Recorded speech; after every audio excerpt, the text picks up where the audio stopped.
नमस्कार। अभी हम एक और इम्पॉर्टेंट टॉपिक जिसकी डिमांड बार बार बच्चों के द्वारा आ रही है वो है कोश परिचय, और ये इम्पॉर्टेंट भी है और एग्ज़ाम में ज़रूर आता है, तो अभी हम इस पर बात करेंगे। कोश परिचय के अंतर्गत आपको कोश के विषय में बताना होता है कि कोश किसे कहते हैं। तो वैसे मैं नॉर्मली बता दूं तो यहाँ पर कोश का अर्थ शब्द कोशों से लिया गया है, लेकिन हमेशा से कोश का अर्थ इस तरीके से नहीं लिया जाता था। तो कोश मतलब किसी भी भाषा को अगर हमें जानना है तो उसके लिए हमें कोश की ज़रूरत ज़रूर पड़ती है। तो कोश अपने आप में बहुत इम्पॉर्टेंट होते हैं। कोश शब्द का जो प्रयोग है वो बहुत पुराने समय से इसका प्रयोग होता आ रहा है। ऋग्वेद का जब समय था तब जो है दो तरीके से कोश लिखा जाता था। एक कोश में श आता था और दूसरे कोश में दूसरा जो कोश शब्द है उसमें षटकोण वाला श लगाया जाता था। तो इन दोनों ही वर्तनियों में कोश का प्रयोग किया जाता था और दोनों का जो अर्थ होता था वो उन चीज़ों के लिए किया जाता था जिनमें चीज़ों को स्टोर करके रखा जाता था, जैसे कि तेल का भंडारण किया जाता था या कहीं पर पैसे इकट्ठे करके रखे जाते थे, खजाना इकट्ठा किया जाता था, संदूक हो गई या कोई भी चीज़ जिसमें चीज़ों को इकट्ठा करके रखा जाता था उसे कोश कहा जाता था। लेकिन जब आगे समय बढ़ा 20वीं शताब्दी के आसपास इन दोनों को थोड़ा सा डिफरेंट कर दिया गया। इसमें जो कोश शब्द है जिसमें षटकोण लगा हुआ है उसको खजाने के अर्थ में प्रयोग किया जाने लगा, और कोश जिसकी स्पेलिंग में शलगम वाला श आता है वो जो है उसका प्रयोग किया जाने लगा शब्दकोश के रूप में। अब जो अंग्रेज़ी का डिक्शनरी शब्द है हिंदी में उसका प्रयोग शब्दकोश के लिए किया जाता है। ये जो है लैटिन भाषा के डिकेड शब्द से बना हुआ है जिसका अर्थ होता है कहना या बोलना। इसके अलावा इसका प्रयोग अंग्रेज़ी का जो एक शब्द है लैक्सिकन उसके लिए भी इसका प्रयोग किया जाता है, उसका भी मूल अर्थ कहना और बोलना होता है। इसके साथ साथ एक और शब्द है अंग्रेज़ी का ही है, वो शब्द है थेसॉरस। ये जो शब्द है इसका जो अर्थ होता है वो खजाना या भंडार होता है। तो थेसॉरस शब्द का प्रयोग भी इस अर्थ में किया जाता है, लेकिन ये बहुत क्लियर है कि जो थेसॉरस शब्द है वो पर्याय और विलोम शब्दों का जो भंडार होता है उनके लिए ज़्यादा प्रयोग किया जाता है। तो हिंदी में जो हम कोश शब्द प्रयोग करते हैं उसके लिए जो अंग्रेज़ी शब्द हैं वो डिकेड और ये क्या नाम है लैक्सिकन शब्द के अर्थ में इसका प्रयोग किया जाता है। अब कोश के बारे में जब आप इतना सब कुछ लिख देंगे तो उसके बाद आपको कुछ परिभाषाएं देनी भी ज़रूरी होती हैं, ऑथेंटिक परिभाषा देनी ज़रूरी होती हैं। परिभाषाएं जब हम किसी राइटर की लिख रहे होते हैं तो उनको इन्वर्टेड कॉमास में लिखते हैं, और जब हम उन्हें अपने शब्दों में लिख रहे होते हैं तो सिंगल इन्वर्टेड कॉमा में लिखते हैं। लेकिन जब आप इस ये कोश वाला आप लिख रहे हैं तो इसमें आपको 3 परिभाषाएं देनी बहुत ज़रूरी है।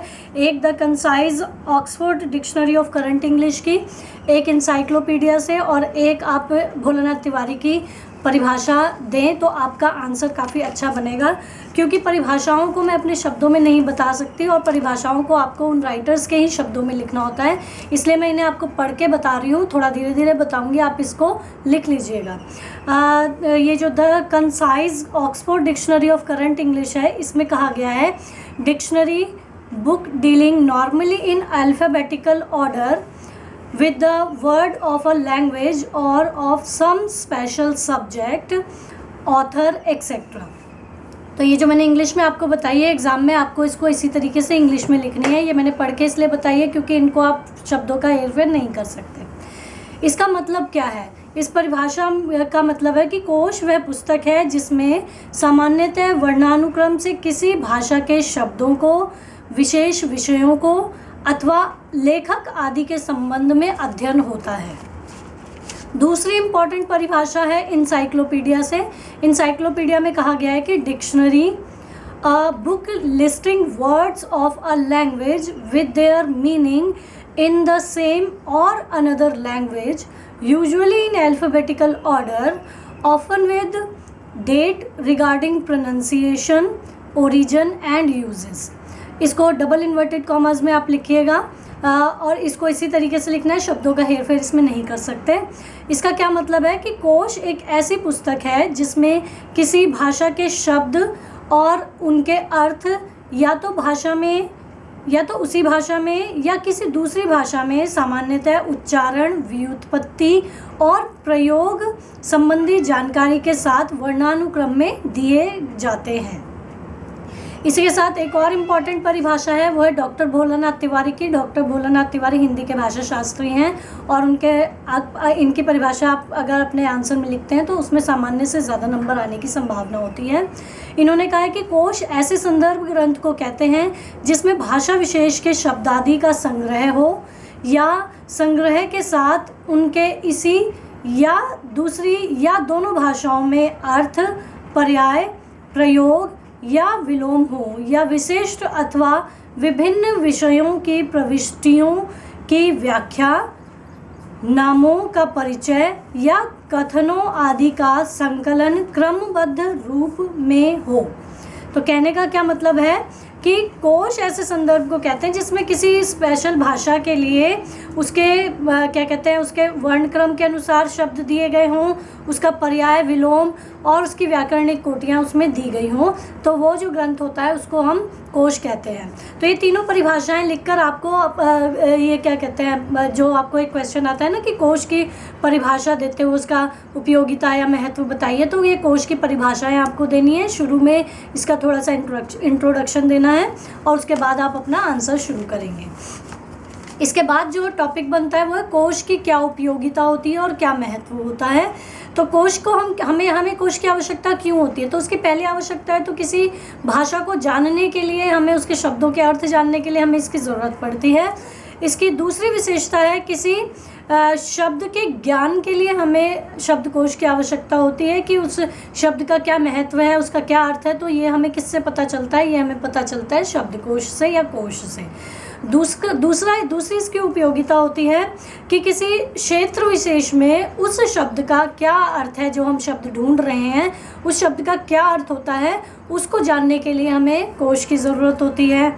दूसरा, जैसे कुछ लिखित शब्द होते हैं या कोई शब्द होता है उसके बहुत सारे अर्थ होते हैं, तो उन अर्थ हमें किस अर्थ में उसका मतलब चाहिए, किस विषय से संबंधित उसका चाहिए, तो वहाँ पर उसके क्या अर्थ होते हैं, ये सब चीज़ें हमें जो है डिक्शनरी से या कोश से ही पता चलता है। उदाहरण के तौर पर एक शब्द है वर्ण का अर्थ होता है अक्षर होता है एक। तो दूसरा उसका अर्थ होता है वर्ण का रंग।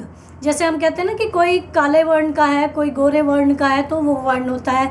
और अगर हम सामाजिक स्तर पर देखेंगे तो वर्ण का अर्थ वर्ण व्यवस्था से भी लिया जाता है। जैसे भारत में वर्ण व्यवस्था है, उसमें 4 वर्ण हैं, ब्राह्मण, क्षत्रिय, वैश्य और शूद्र, तो उसको भी वर्ण कहा जाता है। तो इस तरीके से ये जो है अलग अलग अर्थ इसके होते हैं। हमें इसका कौन सा अर्थ लेना है ये हमारे ज़रूरत के हिसाब से हमें डिक्शनरी से ही पता चल सकता है।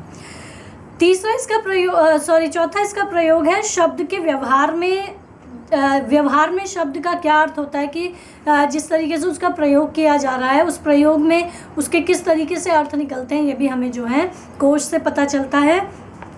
इसके साथ साथ हमें बहुत सारी चीज़ों का भी पता चलता है। जैसे हमें उस शब्द के बारे में पूरी जानकारी अगर हमें चाहिए तो हमें वो कोश से ही मिल सकती है। इसके साथ साथ शब्दों की सही वर्तनी का मतलब होता है स्पेलिंग। किसी बच्चे ने मुझसे पूछा भी है कि वर्तनी क्या होती है। वर्तनी का मतलब होता है स्पेलिंग। तो किसी शब्द की क्या स्पेलिंग होती है, सही स्पेलिंग, वो हमें शब्दकोश से पता चल सकती है। ये उन लोगों के लिए भी फ़ायदेमंद होती है जो किसी दूसरी भाषा का अध्ययन कर रहे होते हैं अपनी भाषा को छोड़कर। तो उन लोगों के लिए भी ये बहुत ज़रूरी होता है कि उसकी स्पेलिंग शब्दों की किस तरीके से होनी चाहिए, तो वो हमें शब्दकोश से ही पता चलता है। इसके साथ साथ शब्दों की व्युत्पत्ति का ज्ञान भी हमें इससे कोश से ही होता है। ये व्युत्पत्ति का क्या मतलब है कि किसी शब्द का विकास किस तरीके से हुआ है, इसकी जानकारी भी हमें कोश से मिलती है। इसके बाद उसकी व्याकरणिक कोटियाँ कि व्याकरण में उसका क्या स्थान है और उसे किस तरीके से रखा जाता है। किसी भी मतलब शब्द में बहुवचन में किस तरह रखा जाएगा, एक वचन में किस तरह रखा जाएगा, स्त्रीलिंग, पुल्लिंग, इस तरह की जो व्याकरणिक कोटियाँ हैं उसमें किस तरीके से उस शब्द का प्रयोग होगा, ये भी हमें कोश से पता चलता है। इसके बाद हमें इसका शुद्ध उच्चारण भी कोश से पता चलता है कि जब भी हम किसी शब्द का उच्चारण में कहीं अटकते हैं तो उसको किस तरीके से बोलना चाहिए, किस तरीके से उसका उच्चारण प्रोनाउंसिएशन होनी चाहिए, जो कि इंसाइक्लोपीडिया में भी की परिभाषा में भी बोला गया है। तो वो भी हमें कोश से ही पता चलता है। इसके साथ साथ कोश के द्वारा साधारण व्यक्ति जो है एक अच्छा भाषा ज्ञान प्राप्त कर सकता है, या किसी भी व्यक्ति को भाषा ज्ञान प्राप्त करने के लिए डिक्शनरी को, कोश को आधार बनाना ज़रूरी होता है। इसके साथ साथ विशिष्ट जो क्षेत्र हैं, विभिन्न क्षेत्र, हर क्षेत्र की अपनी अलग क्या कहते हैं शब्दावली होती है।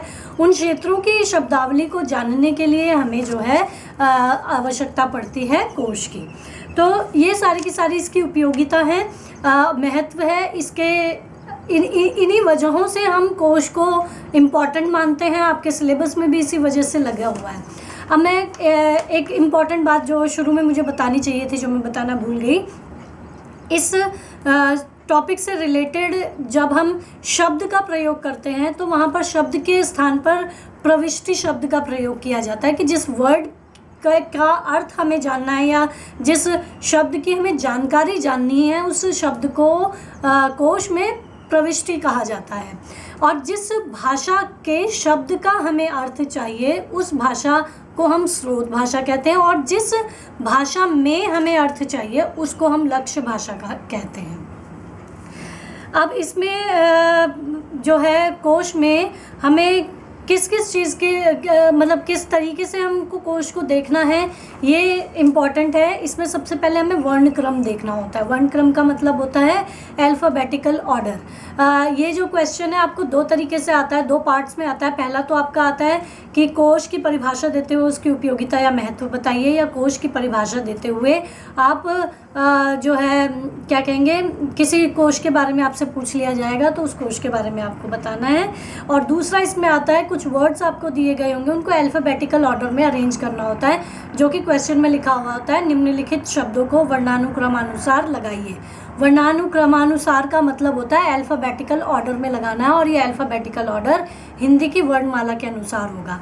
तो सबसे पहले क्या होता है कि वर्णक्रम होगा। इसमें वर्णक्रम किस तरीके से अरेंज होगा कि जो वर्णमाला है हमारी उसमें पहले स्वर आते हैं, उसके बाद व्यंजन आते हैं, उसके बाद संयुक्त अक्षर आते हैं।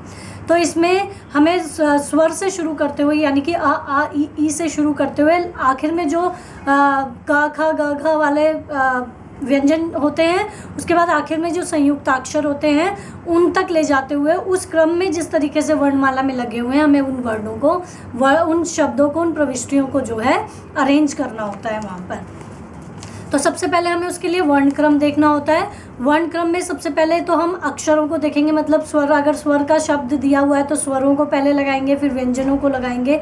उसमें अगर ऐसा होता है कि एक ही अक्षर से, एक ही वर्ण से आपको दो शब्द दे दिए गए हैं, उसमें कन्फ्यूज़न है, तो हम क्या करेंगे कि सबसे पहले तो हम पहला वर्ण देखेंगे जो भी दिया गया है, उसके बाद हम उसमें अनुस्वार देखेंगे, उसके हम दूसरे अक्षर पर जाएंगे। अगर वहाँ पर बिंदी वगैरह नहीं दी गई है तो हम क्या करेंगे, उसमें जो दूसरा शब्द दिया गया है, जैसे उदाहरण के लिए मैं शब्द ले रही हूँ, अंकगत शब्द ले लेते हैं हम, और एक शब्द ले लेते हैं हम एक शब्द हम ले लेते हैं एक ले लिया अंकगत, और एक ले लेते हैं हम अंकट। तो जब हम ये अंकगत शब्द ले रहे हैं तो अ और क में तो क्लियर है कि दोनों में सेम है, लेकिन उसके बाद जब हम अंकगत शब्द ले रहे हैं तो उसमें ग पहले आ रहा है और अंकट में ट जो है वो बाद में आता है। तो जब इसका हम क्रम अरेंज करेंगे तो अंकगत पहले आएगा और अंकट जो है वो बाद में आएगा। इसी तरीके से अगर ये कंफ्यूज यहाँ तक भी अगर आपकी प्रॉब्लम सॉल्व नहीं होती तो उसके बाद हम तीसरे वर्ण पर जाते हैं कि उसके उन दोनों शब्दों में तीसरा वर्ण कौन सा लिखा है, तो अल्फ़ाबेटिकल ऑर्डर में वो तीसरा जहाँ पर आएगा वहाँ पर हम इसको लिख देंगे। इसमें ध्यान रखिएगा कि पहले तो कन्फ्यूज़न फर्स्ट जो अक्षर होता है उसी में ही आपका क्लियर हो जाएगा, नहीं क्लियर होता तो हम दूसरे पे जाएंगे। फिर भी अगर हमारा आंसर नहीं आ रहा है तब हम तीसरे वर्ण पर जाएंगे। ऐसा नहीं है कि आपको अरेंज करने में पहले आपको सबको खोल कर देखना होगा, नहीं। इसके बाद फिर हम क्या करेंगे, अगर फिर हम मात्राओं पर जाते हैं। मात्राओं में छोटी मात्राएं पहले आती हैं, बड़ी मात्राएं बाद में आती हैं। तो इस तरीके से हम इसमें वर्ड्स को जो है अरेंज करेंगे। जब हम इन वर्ड्स को अरेंज कर लेते हैं उसके बाद हम अनुस्वार और चंद्र बिंदु, अनुस्वार और अनुनासिकता यानी कि बिंदु और चंद्र बिंदु को लगाएंगे। अल्फ़ाबेटिकल ऑर्डर में जब हम लगाते हैं, मान लीजिए एक अक्षर से शब्द है, मान लीजिए अब शब्द है और उसके बाद अंक शब्द है, तो अब पहले आएगा, अंक बाद में आएगा, अनुस्वार जो है बाद में, बिंदी वाले शब्द जो है बाद में आएंगे। इसके बाद स्वरों की मात्राएं देखी जाती हैं। जैसे एक शब्द है सरल, और एक लगा लीजिए सात शब्द लगा लीजिए, एक सिहर शब्द लगा लीजिए। इन तीनों में सरल पहले आएगा, सात बाद में आएगा, सिहर उसके बाद आएगा। क्यों? क्योंकि सरल में जो है स में छोटी आ की मात्रा है, और सात में बड़े आ की मात्रा है, और सिहर में बड़ी छोटी ई की मात्रा है। तो इस क्रम में इनको लगाया जाएगा। मात्राएं पहले छोटी आती है, फिर बाद में बड़ी आती हैं। इन सब के बाद हम देखते हैं कि संयुक्त अक्षर कहाँ, संयुक्त अक्षर वाले वर्ड अगर आपको एग्ज़ाम में आए हैं तो उनको आपको सबसे लास्ट में अरेंज करना है। इसमें आपको ये जो अक्षर हैं वो हैं क्ष, त्र, ज्ञ और श्र, इसी क्रम में इनको लगाना है। और ये सारे वर्ड्स जो हैं आखिर में आते हैं, तो इसमें बहुत कन्फ्यूज़न होगी नहीं आपको, क्योंकि इन्हें लास्ट में ही अरेंज करना है। और एक बार आप वर्णमाला ज़रूर देख लीजिएगा, या तो आप उसे इंटरनेट से डाउनलोड कर सकते हैं या छोटे बच्चे की किताब में से भी आप इसे देख सकते हैं। तो इसी तरीके से आपको इन्हें अरेंज करना है। एक अगला होता है कोश के प्रकार। अगला जो पॉइंट है, कोश के बहुत सारे प्रकार होते हैं, जिसमें कि शब्दकोश एक इम्पॉर्टेंट है, भाषा कोश होता है, पारिभाषिक कोश होता है, उच्चारण कोश है, पर्याय कोश है, व्युत्पत्ति कोश है, विश्व कोश है, बहुत सारे कोश होते हैं। जो शब्दकोश होते हैं वो तो आपको पता ही है, डिक्शनरीज़ को कहते हैं। ये एक भाषी और द्विभाषी भी होते हैं। एक भाषी कोश वो होते हैं जिसमें एक ही भाषा का प्रयोग किया जाता है, यानी कि जिस शब्द का हमें, जिस प्रविष्टि का हमें अर्थ चाहिए वो भी उसी भाषा में होगा और अर्थ भी उसी भाषा में होगा। जैसे English to English dictionary, Hindi to Hindi dictionary, वो होते हैं एक भाषी कोश। और दूसरे तरीके के होते हैं द्विभाषी कोश, जो कि एक भाषा से दूसरी भाषा में अर्थ लिखा होता है, जैसे कि इंग्लिश टू हिंदी या हिंदी टू इंग्लिश, वो डिक्शनरीज होती हैं द्विभाषी कोश। भाषा कोश के अंतर्गत भाषाओं का विवरण दिया गया होता है, भाषा विशेष के शब्दों का विवरण दिया गया होता है, उनकी व्याकरणिक कोटियाँ बताई गई होती हैं, उनका यूजेस, उनके उच्चारण, ये सारी चीज़ें भाषा कोश में बताई गई होती हैं। ये एक भाषी और द्विभाषी दोनों तरीके के हो सकते हैं। पारिभाषिक शब्दकोश क्षेत्र विशेष से रिलेटेड होते हैं, जैसे कि बैंकिंग के हो सकते हैं, बीमा क्षेत्र के हो सकते हैं, क्या कहते हैं, मेडिकल के हो सकते हैं। तो इनमें जो उस क्षेत्र से संबंधित पारिभाषिक शब्द होते हैं उनकी डिक्शनरी ये होती है। उच्चारण कोश में प्रोनाउंसिएशंस बताई गई होती हैं कि पर्टिकुलर वर्ड को किस तरीके से उच्चारण उसका किया जाता है, वो इसमें बताया जाता है। पर्याय कोश में शब्दों के पर्याय दिए गए होते हैं, समानार्थी अर्थ दिए गए होते हैं कि एक शब्द के लिए कितने समानार्थी अर्थ हो सकते हैं, वो उसमें पर्याय कोश में आपको मिल सकते हैं। इसके साथ व्युत्पत्ति कोश होती है। व्युत्पत्ति कोश में आपको वो शब्दों के ओरिजिन्स बताए गए होते हैं कि किस शब्द की व्युत्पत्ति किस तरीके से हुई है, इसकी जानकारी हमें व्युत्पत्ति कोश से मिलती है। विश्व कोश इंसाइक्लोपीडिया में तो पूरा विश्व ही समाया हुआ है, उसके बारे में आप जानते ही हैं। तो ये जो हैं कई सारे शब्द कोश होते हैं, कोश होते हैं, कोश के प्रकार हैं। ये बहुत इंपॉर्टेंट क्वेश्चन है, आपको इस क्वेश्चन को बहुत अच्छे से पढ़कर जाना है, अच्छे से लिखना है। इसको कितने नंबर के प्रश्न में आपको कितना लिखना है ये मैं आपको अगली वीडियो में बताऊंगी। आपके कोई भी क्वेश्चंस हो तो आप उनको कमेंट बॉक्स में मुझसे पूछ सकते हैं। बहुत बहुत धन्यवाद।